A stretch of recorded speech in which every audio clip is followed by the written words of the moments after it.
오늘 오전 11시 40분경 소형 무인기를 발견했습니다.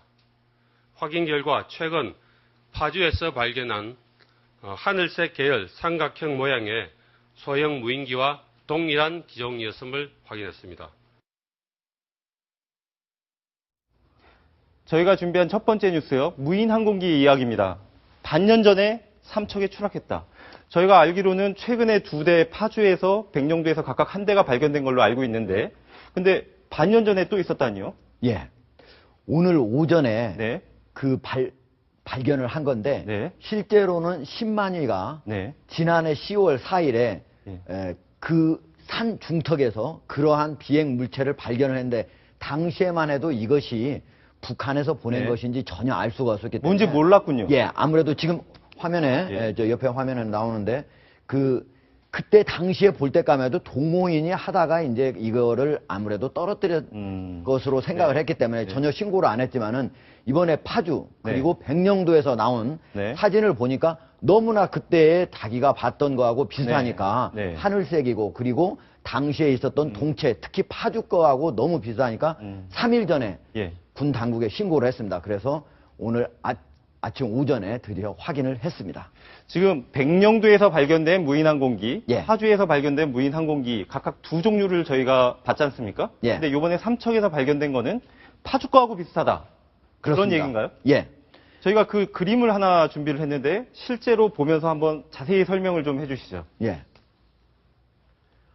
원래 백령도하고 그리고 파주에서 발견된 거는 네. 약간 서로 모양이 차이가 납니다. 네. 백령도 거는 아주 갸름하게 길쭉하게 되어 있고요. 파주 거는 그 길이가 아주 짧습니다. 지금 네. 그런데 지금 화면에 보면 이렇게 왼쪽에 있는 것이 이번에 삼척시 산 중턱에서 발견된 거고요. 해발 940m 지점에서 발견이 된 겁니다. 그리고 오른쪽에 있는 것이 파주에서 발견이 된 겁니다. 예. 두 개를 보시면 알겠지만 약간은 색깔만 다를 뿐이지 동체의 모형이 아주 비슷합니다. 날개의 길이라든지 그리고 전체 동체의 앞뒤 길이라든지 이런 것들이 아주 비슷하고요. 실제로 카메라가 장착돼 있었는데 네. 그 카메라를 이 신만이 이분이 발견한 분이 예. 가지고 와서 사용을 하려고 했는데 예. 물에 젖어가지고 사용을 못했다고 합니다. 아, 그래서 그걸 네. 버려버렸기 때문에 지금 현재 그걸 회수할 수 없고요. 다만 그때 당시에 그 안에 메모리가 있었는데 예. 메모리 안에 여러 군데에 동해안이 찍혀 있는 그 아. 사진이 있었다고 합니다. 그런데 그거를 자기 컴퓨터 안에 넣었다가 지워버렸는데 지금 예. 나오네요. 화면에 나오고 있는데 10월 4일 추락자락에서 일제 캐논 카메라를 주었다. 그러나 버렸다. 그리고 카메라의 저장 메모는 개인적으로 썼는데 거기에 여러 모습이 촬영돼 있었다고 합니다. 그래서 네. 현재 군 당국에서는 그 컴퓨터를 네. 지금 현재 회수를 해가지고 지웠더라도 다시 그거를 다시 원상 회복할 수가 있거든요. 예. 그래서 지금 현재 그거를 복구 중에 있습니다. 예. 그런데 삼척이라고 하면 예. 삼척에서 발견됐지만 그 동해안 일대에 보면은 가스 저장소도 있고 굉장히 중요한 군사적으로 그리고 산업적으로 중요한 시설들이 많이 지금 그 배치가 돼 있는 걸로 알고 있거든요. 그렇죠. 근데 파주 때하고도 마찬가지고 백령도 때와도 마찬가지고 이번에도 우리나라의 방공망이 그걸 포착하지 못하고 민간이 신고를 한 거네요. 결국에는. 그렇습니다. 지금 보면은 백령도 그리고 파주, 네. 파주는 바로 청와대를 찍고 돌아간 무인기 아닙니까?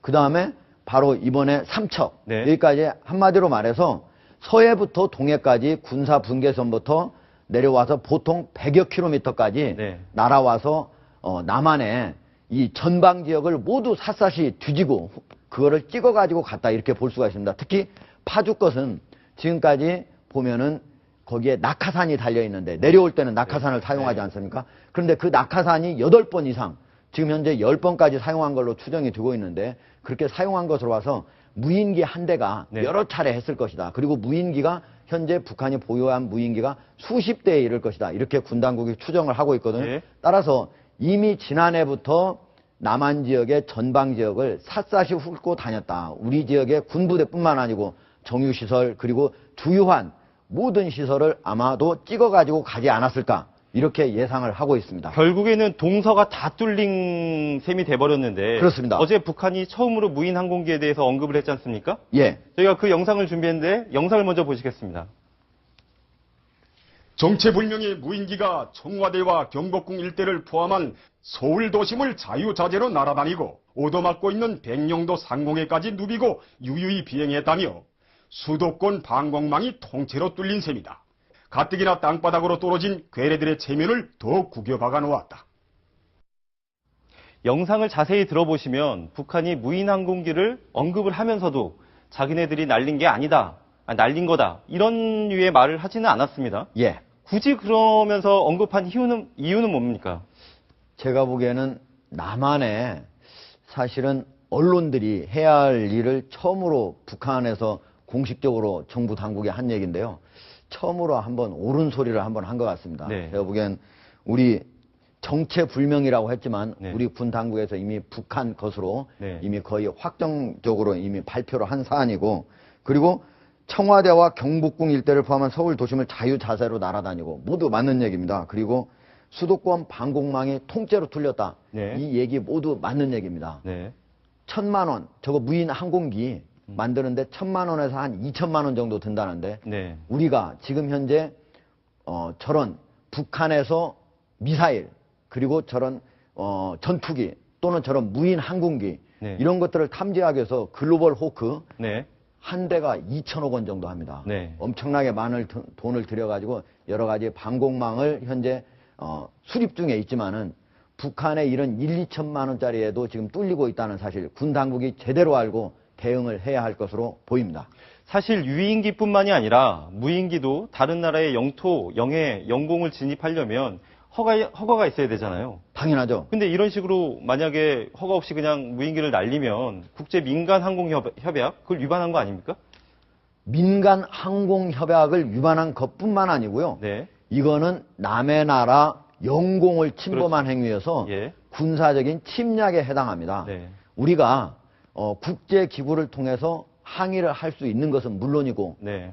바로 오면은 격추시킬 수도 있고 북한에 대해서 보복 네. 또 사실은 할 수 있는 것이다. 예. 이렇게 얘기할 수 있겠습니다. 저희 시청자들한테 들어오는 질문 중에 궁금한 게 이런 질문들이 있습니다. 뭐냐면 그 간첩선을 발견해서 신고를 하면 국가정보원에서 포상금 주지 않습니까? 예. 간첩 신고하면 또 포상금 주잖아요. 근데 파주에서도 등산객이 발견해가지고 신고를 했고, 요번에도 아까 10만이라고 얘기했으면 약촉해낸 사람이 신고했지 않습니까? 예. 그 사람들한테 포상금 주나요? 지금 현재 간첩인 경우에는 최고 5억 원, 네. 그리고 간첩선인 경우에는 최고 7억 5천만 원까지 네. 포상을 할 수 있도록 네. 법 규정이 되어 있습니다. 그런데 무인기는 지금 현재 만들어진 지가 얼마 안 됐고, 네. 그리고 따라서 간첩이냐 이걸 간첩선이나 둘로 나누기도 어려운 상황이어서 네. 제가 보기에는 간첩선이라든지 뭐에 준하게 네. 포상은 될 것으로 생각은 하지만 그건 현재 규정은 마련되어 있지 않다, 이렇게 얘기를 할 수 있겠습니다. 현재 10만이 53세 그 이모 씨 같은 경우에 만약에 간첩선에 준용해서 이거를 포상을 한다 그러면 진짜 횡재를 했다고 봐야죠. 7억 5천만 원 받는 거네요. 그렇죠. 예. 또 하나 북한 뉴스 궁금한 게 있는데, 지난달 27일 날 NLL을 침범해가지고 북한 어선이 남쪽으로 내려와서 우리 군이 납포를 했지 않습니까? 예. 근데 이게 그 무슨 해류에 떠밀려 온 게 아니라 북한의 자작극이다, 이런 얘기가 들리거든요. 어떤 내용인가요? 예. 지난달 27일이었죠. 바로 NLL 백령도 인근 서해상에서 북한의 네. 어선을 NLL을 네. 남하에서 왔기 때문에 당연히 우리가 납포하는 건 당연한 일이죠. 그래서 우리가 납포를 한 뒤에 북한이 항해해서 6시간 만에 되돌려줬는데요.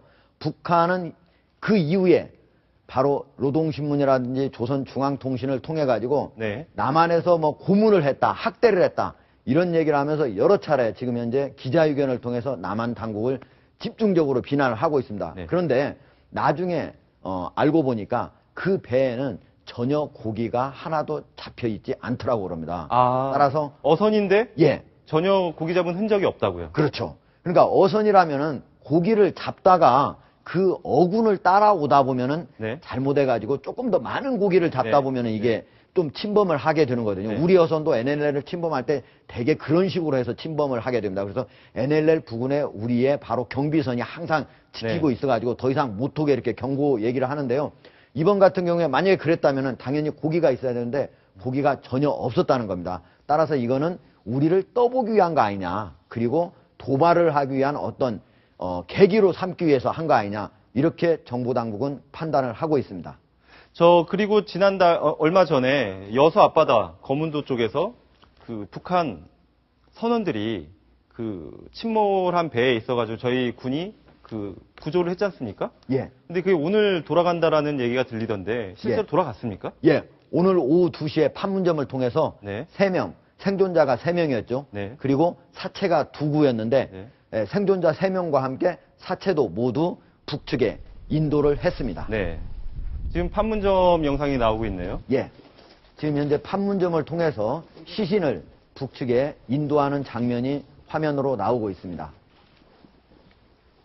전체적으로는 16명이었는데요. 네. 11명은 지금 현재 심해 105m 아래에 예. 배가 가라앉아 있거든요. 그래서 우리가 심해 잠수사 등을 동원을 해가지고 그 안에 선원들이 현재 숨져 있는 것인지 아니면 혹시라도 그대로 격벽이 있어가지고 살아있는지 현재 샅샅이 수색을 하고 있는 상태입니다. 네.